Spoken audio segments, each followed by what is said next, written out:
बनाइए साले साहब। इतनी क्रिटिकल सिचुएशन में जहां पर मुझे आपके लिए खड़ा होना चाहिए, मुझे आपकी मदद करनी चाहिए, वहां पर मैं ये मिठाई का डब्बा खाऊं? बताइए आप जरा, कुछ सेंस है इस परंपरा का? तुम्हारे जीजा जी बिल्कुल सही कह रहे हैं। हर एक बात बताओ, तुमने अपने घर की लड़की की शादी कर दी तो उससे क्या सारे रिश्ते तोड़ दिए तुमने? इतनी बड़ी बात हो गई, कुछ भी नहीं बताया मुझे। और एक बात बताओ, गांव वाले तब थू नहीं करेंगे जब उनको ये पता चलेगा कि बेटी का तो बाप गुजर चुका है और बेटी को पता ही तक नहीं है। लोग तो ये सोचेंगे कि मैं शहर जाकर बदल गई, अपने माँ बाप के बारे में जानना ही नहीं चाहती। पर उन्हें क्या पता कि यहाँ तो मेरे भाई ने खुद मुझे नहीं बताया है। एक पल में तुमने पराया कर दिया ना मुझे। अरे तो क्या करूं बहन, हमको तो खुद समझ में नहीं आ रहा। हम अपनी जिम्मेदारी से दूर तो नहीं भाग रहे हैं ना। अगर परंपरा ना मानेंगे तो गांव में जो ठाकुर लोग हैं सब बहुत मारेंगे और गांव में हमारी इज्जत क्या रहेगी। इसीलिए हम परंपरा को छोड़ नहीं रहे।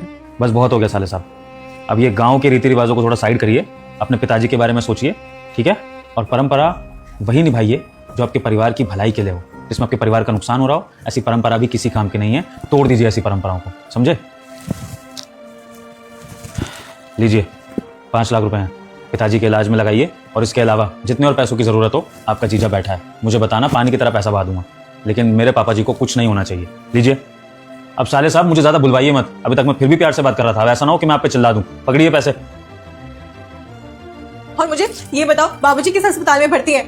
वही गांव के पास में एक बना है। अरे उस अस्पताल में तो इलाज भी नहीं होता है ढंग से, और गरीबों का तो इलाज वो करते ही नहीं है। तुम्हें पता है ना, सबसे पहले वो ठाकुरों का इलाज करते हैं। तुमको शहर के अस्पताल में भर्ती कराना चाहिए था उन्हें।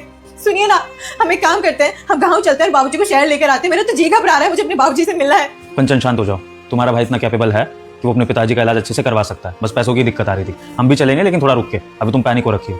साले साहब, आपकी बहन को मैं बाद में लेके आ जाऊंगा। सबसे पहले आप एक काम करिए, गांव के अस्पताल से शहर के अस्पताल में शिफ्ट कराइए पिताजी को। मैं आपको डॉक्टर का नाम, नंबर, हॉस्पिटल का मैं शराब देती हूँ तेरी माँ मर जाएगी। अगर आपने वीडियो को लाइक और चैनल को सब्सक्राइब नहीं किया तो नाम भेज दूंगा, कॉन्टैक्ट करिए और उनके यहाँ पे इलाज कराइए। शहर में अच्छे से इलाज होगा एडवांस टेक्नोलॉजी के साथ, ठीक है? और पैसे वगैरह की चिंता करनी नहीं है, मैं बैठा हूँ। आप फटाफट से निकलिए, बहन को लेकर मैं बाद में आ जाऊंगा।